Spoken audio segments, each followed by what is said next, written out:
నమస్తే, welcome to Shri media. నేను మీ విష్ణుప్రియ. మన ఓటు మన బాధ్యత అనే కార్యక్రమాన్ని ప్రారంభించాం. ఓటు యొక్క ప్రాధాన్యత తెలుసుకొని ఓటర్లు అందరూ కూడా తమ హక్కును వినియోగించుకొని ఓటుని బాధ్యతగా నిర్వర్తించాలి అనే ఉద్దేశంతోనే ఈ కార్యక్రమాన్ని ప్రారంభించడం జరిగింది. దానిలో భాగంగానే ఓటు యొక్క ప్రాధాన్యత చెప్పడం కోసం అని చెప్పి మేము ముదిగొండ శివప్రసాద్ గారు, ఆయన మంచి వక్త, విద్యావేత్త, రిటైర్డ్ ప్రొఫెసర్, ఒకటి కాదు ఎన్నో విషయాల పట్ల అవగాహన ఉన్నటువంటి ఓ మహా మేధావితో మీ ముందుకొచ్చాం. అలాంటి మేధావుల ద్వారా అయినా కూడా ఓటు ప్రాధాన్యత తెలుసుకుంటే మీరు ఓటు వేయడానికి ముందుకు వస్తారు అనే సదుద్దేశంతో దీన్ని మొదలుపెట్టాం. నమస్తే సార్. నమస్కారం అమ్మా. గత కొన్ని సంవత్సరాలుగా చూసుకుంటే మన ఓటింగ్ శాతం అనేది ఎప్పుడూ కూడా ఏ ఎలక్షన్స్ అయినా, అసెంబ్లీ కావచ్చు, పార్లమెంట్ కావచ్చు, ఏ ఎలక్షన్స్ కైనా కూడా ఓటింగ్ శాతం అనేది 50-55% దాటని నగరాలు, పట్టణాలు ఉన్నాయి కదా సార్. మరి అలాంటి చదువుకున్న యువకులు ఉన్నటువంటి నగరాలు, పట్టణాల్లో ఓటింగ్ శాతం ఎందుకు పెరగట్లేదు? అంటే వాళ్ళకి ఓటు మీద ఆసక్తి లేదంటారా? అందరికీ నమస్కారం. నా పేరు ప్రొఫెసర్ ముదిగొండ శివప్రసాద్, చారిత్రక నవలా చక్రవర్తి, retired professor of Osmania university, Sivam road, Hyderabad, Telangana. Here is a message. ఈ ఛానల్ ద్వారా మీకు చాలా ముఖ్యమైన ఒక సందేశాన్ని అందజేస్తూ ఉన్నాను. అదేమిటంటే, ఈసారి మనకి 13 మే 2024 సోమవారం నాడు ఎన్నికలు వచ్చినాయి. తెలంగాణకు సంబంధించినంత వరకు 17 పార్లమెంటు స్థానాలు, సీమాంధ్రకు సంబంధించినంత వరకు 175 అసెంబ్లీ స్థానాలు ప్లస్ 24 పార్లమెంటు స్థానాలు, మొత్తానికి కలిపి ఒకేసారి ఎన్నికలు రావడం అన్నటువంటిది జరిగింది. ఇప్పుడు ఇది మే నెల, వైశాఖ మాసం. అందులో సీమాంధ్రలో ఎండలు 48 సెల్సియస్ దాటింది అని మీకు తెలుసు. ఈ పరిస్థితుల్లో పోలింగ్ స్టేషన్కి వెళ్ళి ఓట్లు వేయటం అనేది తప్పనిసరిగా కష్టమైన విషయమే. ఇందులో ఎటువంటి అనుమానము లేదు. ఎవరో కొత్తగా ఓటర్లైన వాళ్ళు ఓటింగ్ అంటే ఏమిటో కాస్త హుషారుగా ఉంటుందని వెళ్ళి వేసొస్తారే తప్ప 60 ఏళ్లు దాటిన వాళ్ళు పోలింగ్ బూతులకు వెళ్లరు. ఈ వెళ్ళకపోవటం వెనక ఉన్న ఒక కారణం ఏమిటంటే, వడదెబ్బ కొడుతుంది, నా ఒక్క ఓటు వెయ్యకపోతే ఇప్పుడు ఏమి మునిగిపోదులే, ప్రపంచమేమి తల్లకిందులు కాదు, వచ్చేవాళ్ళు ఎడిదిరిగి వస్తారు, రాని వాళ్ళు ఎడిదిరిగి రారు, అధికారంలో పెద్ద తేడా ఉండదు. ఇది వాళ్ళ లాజిక్. ఇది లాజిక్ నెంబర్ 1. ఇక లాజిక్ నెంబర్ 2, శని అది 2 రోజులు సెలవులు వచ్చినాయి సాఫ్ట్వేర్ ఇంజనీర్స్ కి కదా. కాబట్టి సోమవారం నాడు ఇది వచ్చింది. అంటే 3 రోజులు వరుస సెలవులు వస్తే ఈ వరుస సెలవుల్ని ఎంజాయ్ చేయడం కోసం వాళ్ళు ఎక్కడికైనా వెళ్ళొచ్చు, ఊటీకి వెళ్ళొచ్చు, కొడైకెనాల్కి వెళ్ళొచ్చు, వాళ్ళ ఇష్టం. లేదా ఇంట్లోనే కూర్చొని తలుపులు వేసుకొని హాయిగా సినిమాలు చూసుకోవచ్చు. కాదనేవాడు ఎవడు? ఏమన్నా నరేంద్ర మోడీ వచ్చి మీరు ఎందుకు ఓటు వేయలేదు అని ఏమన్నా వీళ్ళని పనిష్ చేస్తాడా? అది మన రాజ్యాంగాల్లో లేదు కదా. కాబట్టి ఓటు వెయ్యకపోవడం అనేది ఒక నేరం కాదు భారతదేశంలో, గమనించండి.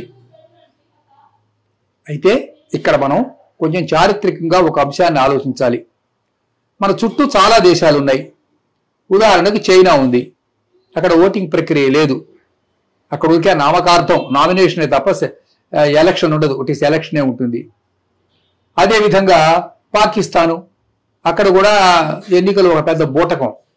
అక్కడ మొత్తం మిలిటరీ కమాండ్ చేస్తూ ఉంటుంది పాకిస్తాన్లో, అవునా? అవును.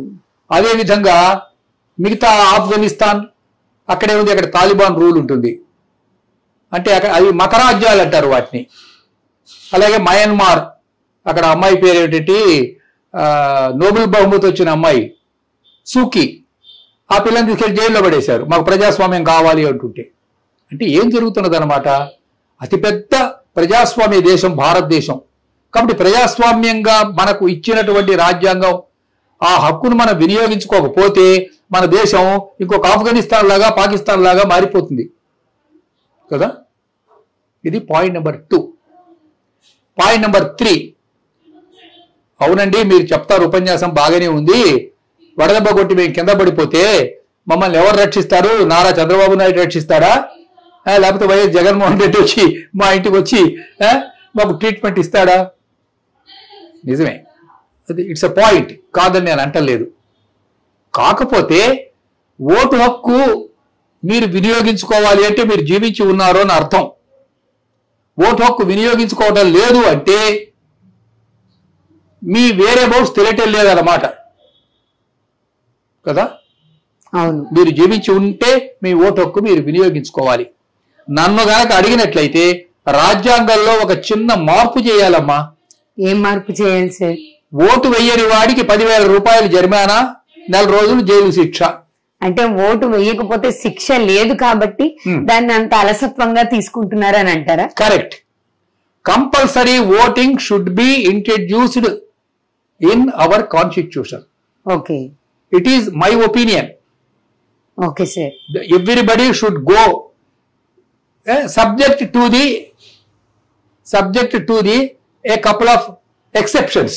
ఓకే, అతను ఇండియాలో లేడు, అమెరికాలోనో కెనడాలోనో ఉన్నాడు, లేకపోతే హాస్పిటలైజ్డ్ అయినాడు, వాళ్ళకి ఎక్సెప్షన్స్ ఉంటాయి. వాళ్ళు సర్టిఫికేట్ తీసుకురావాలి, అయ్యా మేము బెడ్ రీడర్ అండి. నీకు ఒంట్లో ఆరోగ్యం బాగా ఉండి నువ్వు సజీవంగా ఉండి ప్రతి నెల జీతమో పెన్షనో తీసుకుంటూ నేను ఓటు వేయాలంటే ఏంటి అనుమా దాని అర్థం? అంటే రాజ్యాంగ హక్కును నువ్వు ఉల్లంఘించినట్లే కావటం లేదా చెప్పండి? అవును కదా సార్. కదా, కాబట్టి కంపల్సరీగా ఓటింగ్ హక్కు చేసేందుకు రాజ్యాంగాన్ని మార్చి 100% ఓటింగ్ చేయించాలి. ఇప్పుడు మీకు వచ్చిన లాజిక్ చెప్తాను వినండి. కొంతమంది అభ్యర్థులు ఎన్నికల్లో పోటీ చేశారండి.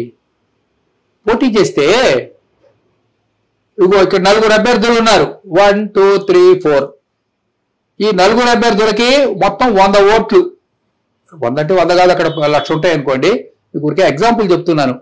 ఈ 100 ఓట్లలోనూ అసలు 60% ఓట్లు పోల్గాలే. విన్నారా?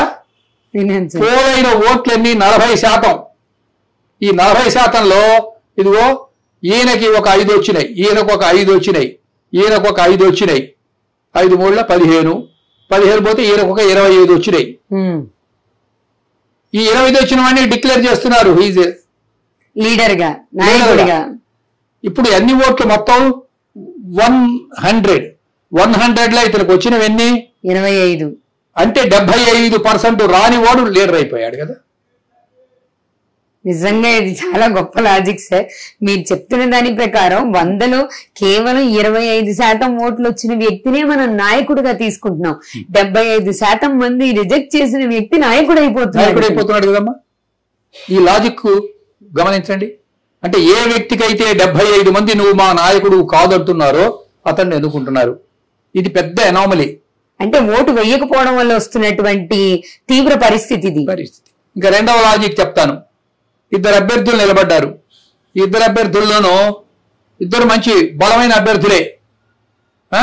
ఈ అభ్యర్థికి 49 ఓట్లు వచ్చినాయి. ఓకే, ఎన్ని వచ్చినాయమ్మా? 49. ఈ అభ్యర్థికి 51 ఓట్లు వచ్చినాయి. 51 వచ్చినాయి. వీళ్ళిద్దరి మధ్య ఉన్న తేడా 1 ఓటే. 2 ఉన్నాయి కదా సార్. 51 కదా. 51లో 1 తీసి ఇక్కడ కలిపి 50 అయిపోలే, న్యూట్రల్ అయిపోలేదమ్మా. అవును కదా సార్, న్యూట్రల్ అయిపోలే. అవును, అంటే 1 ఓటే తేడా, 1 ఓటే నిర్ణయిస్తుంది. 1 ఓటుతో 100 ఓట్లలో 1 ఓటు తేడాతో పాపం వాడు కష్టపడి 49 ఓట్లు తెచ్చుకున్నాడు. విన్నారా? ఆ 1 ఓటు తేడాతో పూర్తిగా ఆయన రాజకీయ భవిష్యత్తు మారిపోతుంది.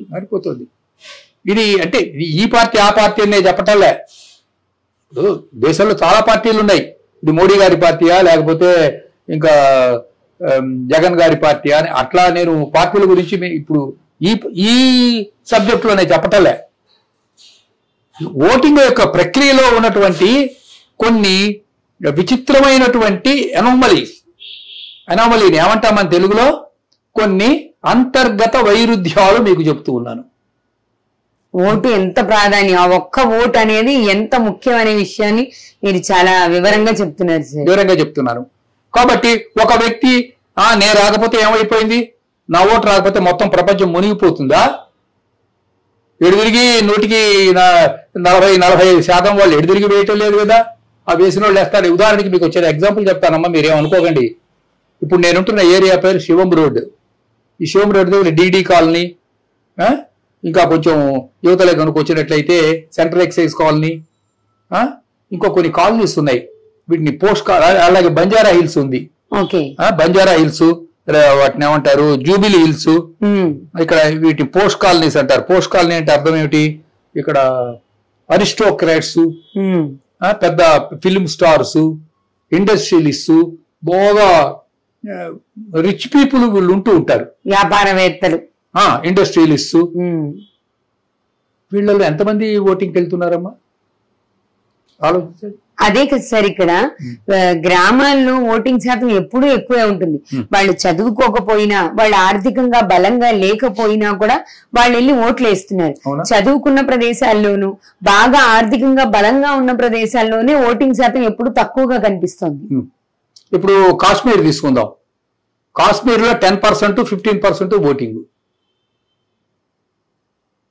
ఓటింగే 10%, 15%, 20%. అంటే అక్కడ టెర్రరిస్టులు, పాకిస్తాన్ ప్రేరేపిత టెర్రరిస్టులు ఏం చేస్తున్నారు, ఓటేస్తే తప్పేస్తా ఉంటున్నారు. ప్రాణభయంతో ఓటేయరు. ప్రాణభయం ఇంకెందుకు, వాడు పోలింగ్ బూత్కి వెళ్తేనే కదా. అదే కదా సార్, ప్రాణభయంతో వాళ్ళు ఓట్లేయరు. ఇలాంటివి మన ఆంధ్రప్రదేశ్ లో కూడా ఉన్నాయి. ఓటేస్తే చంపేస్తా ఉంటున్నారు. నాకు నేను 2 రిపోర్ట్లు వచ్చినాయి. అవి మీ ఛానల్ వాళ్ళలో మరి ఇంతకుముందు ఇలాంటి రిపోర్ట్స్ మీరు విన్నారో వినలేదో. ఒక గ్రామంలో ఒక ఆయన అన్నట్ట, నువ్వు గనక ఓటేయడానికి మీ గ్రామం నుంచి వెళ్ళారంటే మీ గ్రామం అంతా నిప్పు పెడతానన్నట్ట. ఇప్పటికి ప్రజాస్వామ్యంలో కూడా ఇలాంటి పరిస్థితులు ఉన్నాయా సార్? వచ్చి రిపోర్ట్స్ వస్తున్నాయి కదమ్మా, చంపేస్తాం ఓటుకు. మీరు కనుక వెళ్ళి ఓటేస్తే, పోలింగ్ బూత్ కి వెళ్తే చంపేస్తాం ఉంటున్నారు. మరి ఇలాంటి భయాల నుంచి బయటకు వచ్చి ఓటు వేయాలంటే వాళ్ళకి కొంచెం ధైర్యం ఉండాలి కదా. ఎవరు ఇస్తారు ధైర్యం? ఎవరు, మీరు ఇస్తారా, నేను ఇస్తానా? చెప్పండి అమ్మా, ఎవరు ఇచ్చేవాళ్ళు? ఎవరు ఇవ్వాలి ధైర్యం? మా చిన్నప్పుడు బ్యాలెట్ పేపర్లు ఉండేవి. నాకు వయసు 84 ఏళ్ళు. మా చిన్నప్పుడు బ్యాలెట్ పేపర్లు ఉండేవి. బ్యాలెట్ పేపర్లు ఎత్తుకొని పోతుండేవాళ్ళు. ఇంత డబ్బాలు ఉండేవి బ్యాలెట్ పేపర్లు అని. అప్పుడు 2-3 పార్టీలు ఉండేవమ్మా. ఒక పార్టీ ఏమో కాంగ్రెస్ పార్టీ, దాని మీద జోడెద్దుల బొమ్మ ఉండేది. ఇప్పుడు చెప్తే 1950 ఫస్ట్ ఎలక్షన్స్, జోడెద్దుల బొమ్మ ఉండేది దాని మీద. అది ఒక బాక్స్ అన్నమాట. ఆ బాక్స్ పక్కనే మళ్ళీ ఇంకో బాక్స్ ఉంటుంది. ఈ బాక్స్ మీద కంకి కొడవలి బొమ్మ ఉంటుంది. ఇది కమ్యూనిస్టుల సింబల్ పార్టీ. ఈ ఓటు ఇస్తారు. ఈ ఓటు ఇస్తే ఏం చేయాలి, తీసుకెళ్లి మనకి ఏ పార్టీ ఇష్టమైతే అందులో బ్యాలెట్ బాక్స్ లో వెయ్యాలి. ఇప్పుడంటే ఈ బటన్ నొక్కే సిస్టమ్ వచ్చింది. మీరు ఈ కంకి కొడవలి పార్టీకి బాగా ఎక్కువ ఓట్లు బాగా బరువుగా పడ్డాయి అనుకోండి, సాయంత్రం 4 గంటలకు ఎవడో వస్తాడు, ఒకడు లోపలికి వచ్చి ఆ బాక్స్ సాకలో పెట్టుకొని పారిపోతాడు. ఓహో, పూర్వం ఇలాంటివి కూడా జరిగేవా సార్? అట్లా ఇలాంటివి జరగడం నేను నా కళ్ళతో చూచాను. ఆ డబ్బాలు ఎత్తుకొని పోవటం కళ్ళతో నేను చూచాను 1952 ఎలక్షన్స్ లో. మీకు ఇంకో మంచి తమాషా విషయం చెప్తాను, వింటారా? చెప్పండి సార్.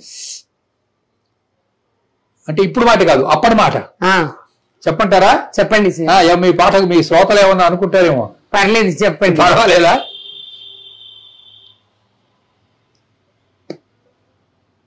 ఒక పెద్ద కంపెనీ ఉంది. ఆ కంపెనీలో ఒక 1000 మంది ఓటర్లు ఉన్నారు. ఆ కంపెనీలో 1000 మంది ఉన్నారు. 1000 మంది ఓటర్లు ఉన్నారు. అదేం కంపెనీ? ఏదో పొగాకు కంపెనీ. వీళ్ళంతా గ్రేడింగ్ చేస్తుంటారు. పొగాకు గ్రేడింగ్ అని పొగాకు కాడాలను తీసి ఇది ABC ఇట్లా వాటిని కదా. అయితే ఆ మేనేజర్ ఒక పార్టీకి చెందినవాడు. ఈ గ్రేడింగ్ చేసి వీళ్ళందరూ ఇంకో పార్టీకి చెందిన వాళ్ళు. వర్కర్స్ అంతా ఒక పార్టీకి చెందిన వాళ్ళు. వీళ్ళకి ఓటింగ్ గనక పర్మిషన్ ఇస్తే వీళ్ళు ఆ మేనేజర్ పార్టీకి ఓటు వేయరు, వేరే పార్టీకి, వాళ్ళకి నచ్చిన పార్టీకి వేసుకుంటారు. అప్పుడు ఈ మేనేజర్ ఏం చేశాడంటే వీళ్ళందరికీ ఆ రోజు సెలవు ఇచ్చి ఎదురికి సెలవే కదా, వీళ్ళందరికీ జీతం ఇచ్చేశాడు. ఒక మేకను కోసాడు, ఒక కల్లుకుండ తెచ్చాడు, వీళ్ళందరినీ బందీల దొడ్డిలో పెట్టాడు. ఒక 1000 మంది, ఈ 1000 మందిని బందీల దొడ్డిలో పెట్టి తాళం వేశాడు. వీళ్ళు ఏం చేయక్కర్లా, ఫ్రీగా అందులో కూర్చొని మటన్ బిర్యానీ తిని కళ్ళు దాగి ఫ్రీగా జీతం తీసుకొని సాయంత్రం 5 తర్వాత బయటికి వెళ్ళాలి. తనకి ఇష్టమైన పార్టీకి ఓటు వెయ్యరు కాబట్టి వాళ్ళందరినీ అలా దాంట్లో పెట్టి లాక్ చేశాడు. అర్థమవుతోందా? అర్థమవుతుంది. సూచన సన్నివేశాలు మీకు చెప్తున్నా. దీన్ని రిగ్గింగ్ అంటారు. ఓకే, ఓట్లను రిగ్గింగ్ చేశారు. 1954లో జరిగింది. ఆ రిగ్గింగ్ వందల మీద కాదు, కోట్ల సంఖ్యలో జరిగింది. కోట్ల సంఖ్యలో జరిగింది. ఇది నేను ప్రత్యక్షంగా సూచన ఇన్సిడెంట్ కాబట్టి మీకు చెప్తున్నాను. ఆ రిగ్గింగ్ చేయించిన ఆయన పేరు చెప్పొచ్చునా మీకు? చెప్తే మీకు ఏమైనా ఇబ్బందే? చెప్పండి సార్. ఆయన పేరు ఎస్కే పాటిల్. ఓకే, ఈయన సబర్కాంత అనే నియోజకవర్గానికి చెందినవాడు. ఈ came here to Andhra Pradesh from Gujarat నుంచి వచ్చారు. అతను అప్పుడు కాంగ్రెస్ పార్టీకి ప్రెసిడెంట్ అతను, ఎస్కే పాటిల్. నేను స్వయంగా చూచాను కాబట్టి ఆ తరం వాడిని చెప్తూ ఉన్నా. ఈ లేబరర్స్ అంతా వీళ్ళు కమ్యూనిస్ట్ పార్టీ వాళ్ళు. విన్నారా? అందుకే వాళ్ళని లోపల పెట్టి లాక్ చేసి వాళ్ళకి జీతం ఇచ్చి భోజనం పెట్టి బిర్యానీ పెట్టి తలుపులు వేశారు. Do you call it democracy? దీన్ని ఎలా ప్రజాస్వామ్యం అంటాను సార్? ప్రజాస్వామ్యం అని అనలేం కదా. కాబట్టి ఇప్పుడు మీకు నేను 4-5 విషయాలు చెప్పా, రకరకాల విషయాలు చెప్పా. ఇవన్నీ నేను సూచన విషయాలు కాబట్టి చెప్తున్నా. నిర్భయంగా ఎండ ఉంటే కొంచెం ఏం చేస్తారంటే తెల్లవారుజామున వెళ్ళండి, వెళ్ళి క్యూలో నిలబడండి. తెల్లవారుజామున వెళ్ళి క్యూలో నిలబడండి. ఒక్కరోజు కష్టపడలేరా మీరు దేశం కోసం? సంవత్సరంలో మొత్తం 364 రోజులు మీకోసం బతకండి. ఒక్కరోజు దేశం కోసం బతకండి.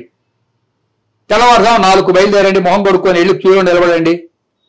వాళ్ళు తలుపు తెరిచేటప్పటికల్లా గబుకొని ఓటేసి ఇంటికి వచ్చేయండి. మీకు ఎండ తగలదు. అవునా? అవును సార్, ఎండ తగలదు. అయితే అప్పటికే చాలా మంది వస్తారంటే సరే పర్వాలేదు, వెళ్ళిపోయి తెల్లవారుజామున వెళ్ళి క్యూలో నిలబడండి 13వ తారీఖు నాడు. ఇదే నేను మీకు ఇస్తున్న సందేశం కాదు, హెచ్చరిక కూడా. 13వ తారీఖున వెళ్ళి క్యూలో నిలబడండి. తెల్లవారుజామున ఎవరు వెళ్తారు సార్ అంటే మీరు అక్కడ వీసా కోసం ఆ ఊరు పేరు ఏంటండి, మద్రాసు. అక్కడ సఫైర్ ఒక థియేటర్ ఉంది, అక్కడ ఫ్లైఓవర్ ఉంది. రాత్రి వెళ్ళి అక్కడ పడుకుంటారు. అవసరం సార్ అది కదా. రాత్రి వెళ్ళి పడుకుంటారు. నేను చూచా. మర్నాడు 10ంటికి కానీ వాళ్ళ ఆఫీస్ తెరవరు. కాకపోతే క్యూ పెరిగిపోతుందన్న భయంతో వీడు తెల్లవారుజామునే వెళ్ళి అక్కడ పడుకొని ఉంటాడు. ఇంకా నిద్ర లేదు, పోవలేదు రాత్రి. నేను చూచానమ్మా ఇట్లా.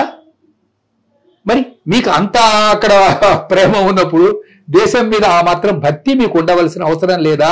ఈ దేశం మీకు అన్నం పెడుతున్నదే, ఈ దేశం మీకు నీళ్లు ఇస్తున్నదే, ఈ దేశం మీకు ఉద్యోగం ఇస్తున్నదే, ఈ దేశం మీకు రక్షణ ఇస్తున్నదే. కనీసం భారతదేశం మీద మీకు ఆ మాత్రం కూడా గౌరవం లేదా? ఆలోచించండి అమ్మా. Vote is a must. ఇది మీ హక్కు మాత్రమే కాదు, బాధ్యత కూడా. ఓటు వెయ్యని వాడు దేశద్రోహి. మళ్ళీ చెప్తున్నాను వినండి.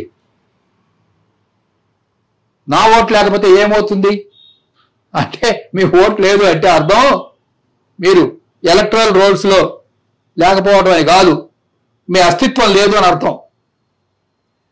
ఇంకో పని చేయొచ్చు.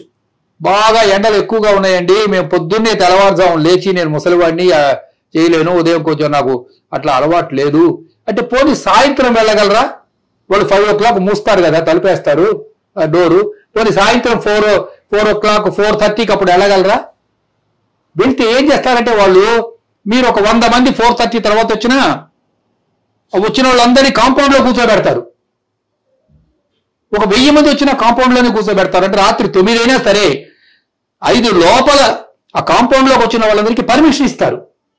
ఇప్పుడు దాని టైమింగ్ కూడా పెంచారు కదా సార్, ఎన్నింటి దాకా 6 గంటల వరకు, ఇంకో గంట వేసవి కాలం అని ఎండల కారణంగా 5 గంటలకు అయిపోయే ఓటింగ్ ని 6 గంటల వరకు పెంచారు కదా. ఇంకా 5:30కి వెళ్ళి ఇక్కడ కూర్చోండి, మీకేంటి? మీ ఇంట్లో మీ పోలింగ్ బూత్ ఎంత, మీ ఇంటి దగ్గర నుంచి ఒక 10 నిమిషాలు కూడా ఉండదు. కాబట్టి మీరు 5:30కి బయలుదేరండి. పోనీ ఇంట్లో 5:45 అక్కడ వెళ్ళి కాంపౌండ్ లోపలికి వెళ్ళి కూర్చోండి. మీరు 7:30, 8 కల్లా అప్పటికి ఒక 1000 మంది ఉన్నారు అనుకుందాం ఫర్ ఎగ్జాంపుల్. ఉన్నా మీకు పెద్ద నష్టం లేదు, ఓటు వేసుకొని రావచ్చు. ఓటు 8 అయినా సరే, కావాలంటే ఒక మంచినీళ్ళు సీసాను, ఒక బిస్కెట్ ప్యాకెట్ పట్టుకొని అక్కడే కూర్చోండి. ఆంధ్రప్రదేశ్ లో 5 కోట్ల మంది ప్రజలు ఉన్నారు. నాకు ఓట్లు ఎన్ని ఉన్నాయో సరిగ్గా తెలియదు, 3 కోట్లు ఉన్నాయి అని నేను అనుకుంటున్నా. తెలంగాణలో కూడా 5 కోట్ల మంది ప్రజలు ఉన్నారు, ఇక్కడ కూడా 3 కోట్ల మంది ఓటర్లు ఉండవచ్చు. 99% ఎవడన్నా ఒక్కడు హాస్పిటల్లో ఉన్నవాడో లేకపోతే అమెరికాలో ఉన్నవాడో వదిలేసేస్తే అందరూ వెళ్లి తెల్లవారుజామున క్యూలో కూర్చోండి. ఇదే నేను మీకు ఇస్తున్నటువంటి సందేశం. ఏదేమైనా ఖచ్చితంగా ఓటు వేసి తీరాలి, ఎలాంటి పరిస్థితులు ఉన్నా కూడా ఓటు వేసి తీరాలి. థ్యాంక్ యూ సార్, చాలా చాలా బాగా చెప్పారు, చాలా ఎగ్జాంపుల్స్ తో. చూశారు కదా ఓటు ఎంత ముఖ్యం, ఓటు వెయ్యకపోతే సమాజానికి వచ్చే పరిస్థితులు ఎలా ఉంటాయి, ఎటువంటి పరిస్థితులు ఎదుర్కోవాల్సి వస్తుందో అనేది మనకి గురువు గారు ప్రత్యక్షంగా చూసినటువంటి ఉదాహరణల ద్వారా కూడా తెలియజేశారు. కాబట్టి మన హక్కుని మనం వినియోగించుకుందాం, మన బాధ్యతని మనం నిర్వర్తిద్దాం, మన ఓటుని ఖచ్చితంగా మనం ఉపయోగించుకుందాం. ఎవరైతే సరైన నాయకులని మీరు అనుకుంటున్నారో ఆ నాయకులకు ఓటేసి వాళ్ళని గెలిపించడానికి ముందు మనం బయటికి వెళ్లి ఓటేయాలి. ఓటింగ్ డే అంటే హాలిడే కాదు, ఇది వర్కింగ్ డేని, మన ప్రజాస్వామ్యాన్ని కాపాడుకోవడానికి పనిచేసే పని దినం అని మీరు భావించి బయటకు వచ్చి ఓటేయాలి అన్నది గురువు గారి సందేశం. మరొక సందేశం కూడా చెప్తున్నాను వినండి. మాకు ఓటేయండి అని మీకు ఎవరో డబ్బులు పంపిస్తారు, ల్యాప్టాప్లు పంపిస్తారు, విన్నారా, సెల్ ఫోన్స్ పంపిస్తారు. ఇది రాజ్యాంగ విరుద్ధం, ఇది అనైతికం. వాటిని తీసుకోకండి, నా మాట వినండి. మీకు ల్యాప్టాప్లు పంపిస్తే తీసుకోవద్దు. కలర్ టీవీలు ఇస్తామంటారు, ఓటేస్తే కలర్ టీవీలు ఇస్తారట. ఇది అనైతికం. దయచేసి మీరు ఒక నిజాయితీ గల భారతీయ పౌరుడులాగా జీవించండి. ఒకవేళ ఇన్ కేస్ బలవంతంగా గనక మీ ఇంట్లో డబ్బులు పెట్టి వెళ్ళిపోయారనుకోండి, అప్పుడు ఏం చేస్తారో డబ్బులు రోడ్డు మీద పారేయకండి. ఆ డబ్బుల్ని ఇక గత్యంతరం లేక మీకు పెట్టినా ఎవరు ఈ దేశాన్ని రక్షిస్తారో, ఎవరు ప్రజాస్వామ్యాన్ని కాపాడుతారో వాళ్ళకే ఓటేయండి. మీ ఆత్మను మాత్రం చంపుకోవద్దు. నమస్కారం. చూశారు కదా, ఓటు వెయ్యడం మన బాధ్యత. ఆ వేసే ఓటుని నిజాయితీగా వెయ్యడం అనేది మన కనీస కర్తవ్యం అని గురువుగారు చాలా గంటాపదంగా చెప్పారు. మనలో ఆ బాధ్యత, ఆ నైతిక విలువలు ఉంటేనే మన దేశాన్ని, మన రాష్ట్రాన్ని మనం సక్రమంగా నడిపించుకోగలుగుతాం, మనం అవినీతి నుంచి దాన్ని కాపాడుకోగలుగుతాం. కాబట్టి మీ ప్రయత్నం మీరు చేయండి, మీ ఓటు హక్కును వినియోగించుకోండి. మన ఓటు మన బాధ్యత అని మీరు గుర్తించి బయటకు వచ్చి ఓటేయండి. మర్చిపోకండి, మన ఓటు మన బాధ్యత.